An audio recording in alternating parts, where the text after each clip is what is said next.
Hi, this is Kevin Trainer. Welcome to my briefing for Chapter 3 of the Pinkham book, Django Unleashed. And this is our first really big chapter. It's about 40 pages long in the printed version, so that's a lot. And here's where you really are going to um, uh, have to decide that you're going to master this.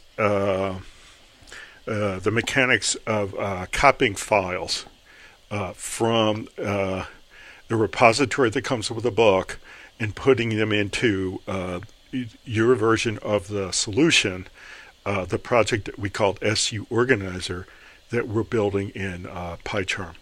Because just to type out all this code is quite a lot of code, and as we go chapter by chapter, it's going to get, well, they're going to get even longer and even more typing.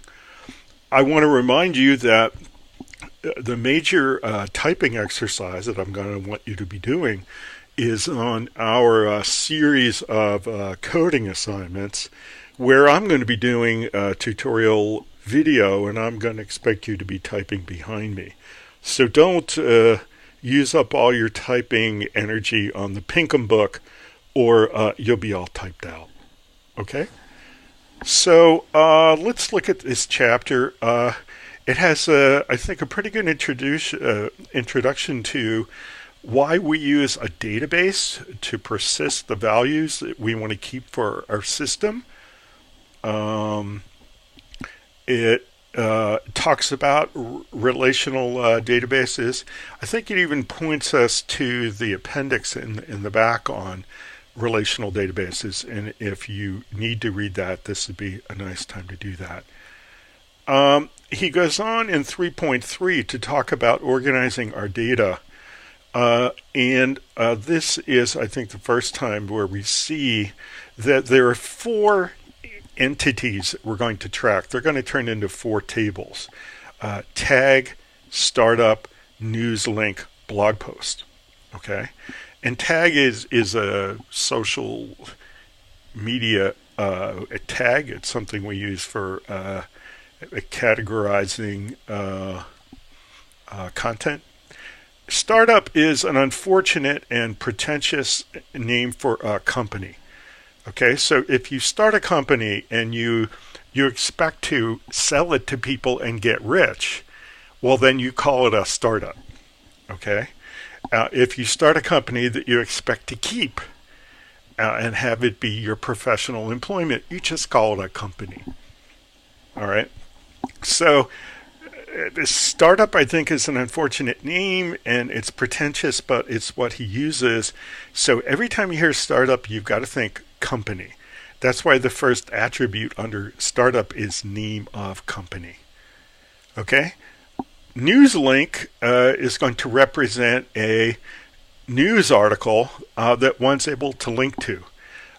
One that's either going to be about a startup or perhaps the subject that perhaps a subject that we created a tag for. And blog post, this is going to be our opportunity to write articles about startup companies, or perhaps the things that we're tagging, and that's what's going on there. Okay, there's a little bit of information here about how he's going to set up the relational database, the startup table. Okay, and he talks about the relationships between the tables. Okay, in 3.3.1 he talks about slugs, and slugs are they're kind of a blog term of art. Okay, when you have a blog and you have an article in the blog, you need some kind of identifier so that you can use it to form a URL for that blog post. And there's a practice where you take the name, the words from the title, and you massage them a bit, and you put hyphens in between the words and all those things, and you shift the case, and you get an identifier for the blog post. And in the blog world, that's called a slug. Django has built-in support for slugs, so it even has a data type for slugs, which is pretty good. But that's what we mean by slug. It's the identifier for the blog post. Okay. Again, he comes down here in 3.4 and he gives you a little bit more information about what's going to be in the data model, including what the relationships are. And then we get to the first code. So when we're creating code for the model, we put it into the module models.py. Okay, and there's a models.py for each app that we have, and you'll remember that he created more than one app.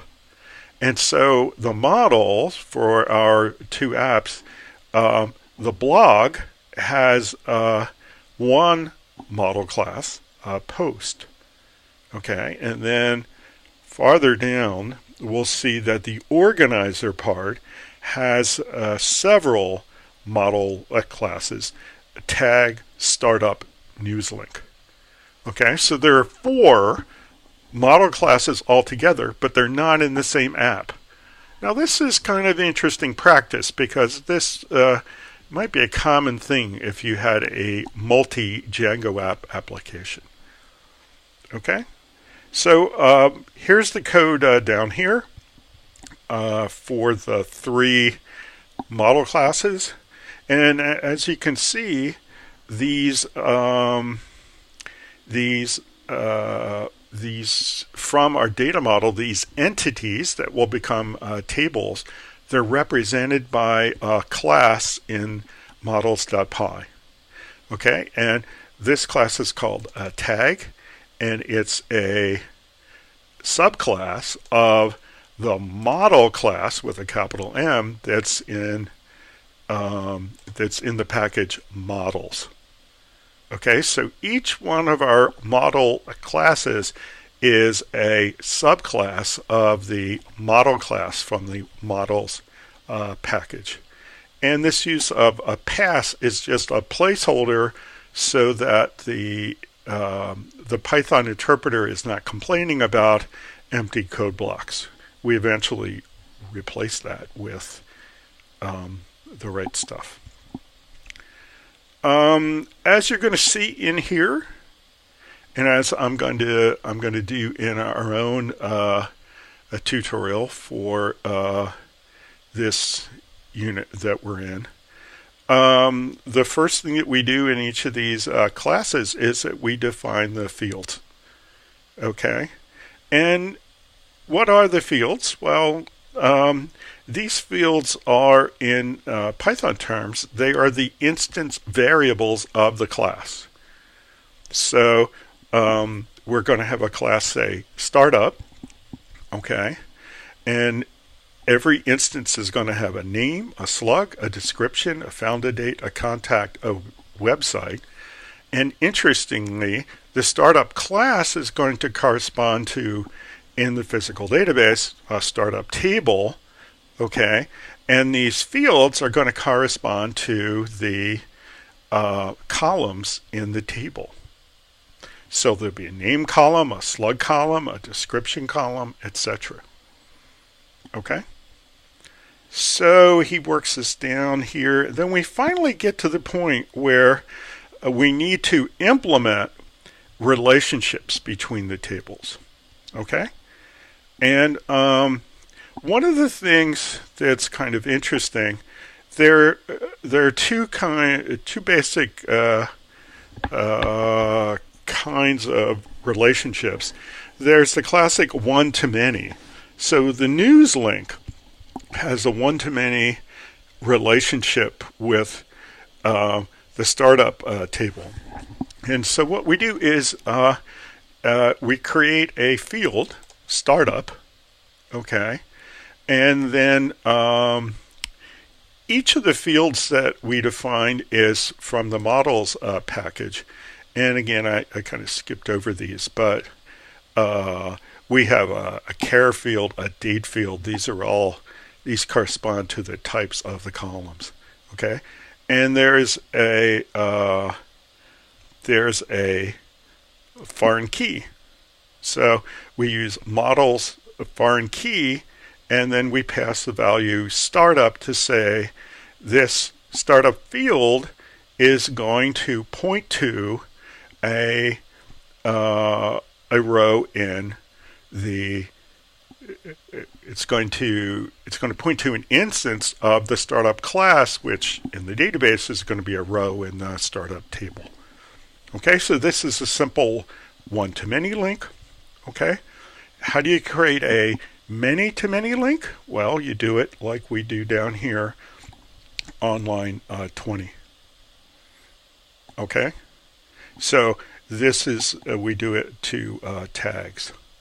Now, it's sort of interesting because when you get to the relationships, you really break from the one-to-one correspondence between things that exist in the relational database itself and things that exist in the Python code in Django. Okay, so for instance, all these fields that we had until we got to the ones that link the tables, each one of these fields corresponded to a column in the database table.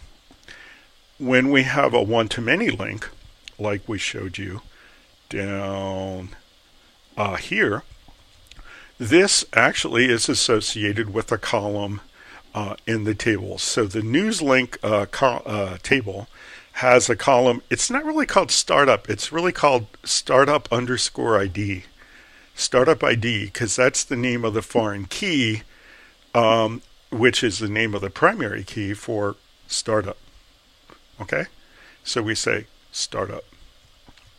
All right, so there's a column for this. It's a foreign key column. But when we do a many-to-many, okay, you're going to see in the tutorial that I do for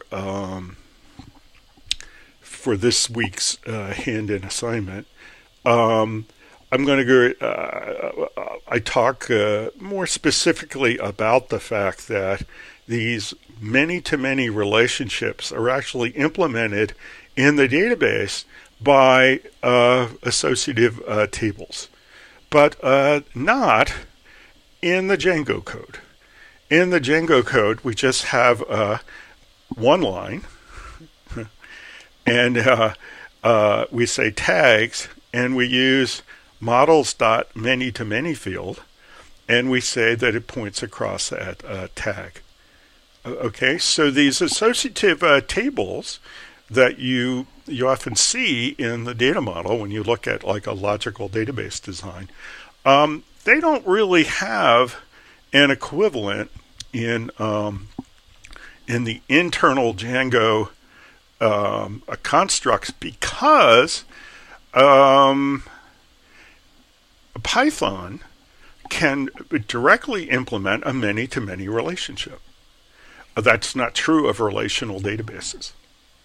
Okay, so here we're kind of directly implementing the relationship between tag and startup, which is a many-to-many relationship, which we can do inside of Django and Python, but when it finally gets written out to the relational database, there'll be another table out there, the associative table. Okay, so you'll be picking your way through here. One of the things that I'd like Pinkham to do is I'd like him to show of these, when we're declaring the fields, okay, some of these parameters that we put onto this what we're actually doing is we're calling the constructor for the slug field class here. So these are parameters or arguments that we pass through. So we say the maximum length could be 31, okay? And it has to be a unique value. These things have a direct correspondence in the schema for the relational database. He begins to introduce us to some more properties we can add that aren't part of what's needed for the relational database. For instance, this help text, it drives the Django form editor, okay? And there's a bunch of stuff like, let's come down here to newslink, okay?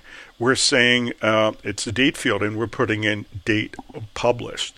Well, that kind of annotation, that doesn't wind up in the external relational database, but it does get used by the Django infrastructure for things like the form editor. Okay, so in the tutorial that I do, I leave those things till the end. I want you to know what really corresponds to connecting to the real relational database and what is kind of extra sugar that we apply to the cookie in order to make it sweet enough for the other parts of Django. All right. We keep going down. There's lots of details here. Okay? Lots and lots of details. At a certain point, he begins to tell us, well, these classes that represent the tables from the relational databases, we can add a method so that they can give a string representation of themselves. Now, in my approach, I leave that till later because, again, the string representation is not part of what drives the connection to the relational database. It drives the connection to the form editor and other parts of the fancy Django infrastructure.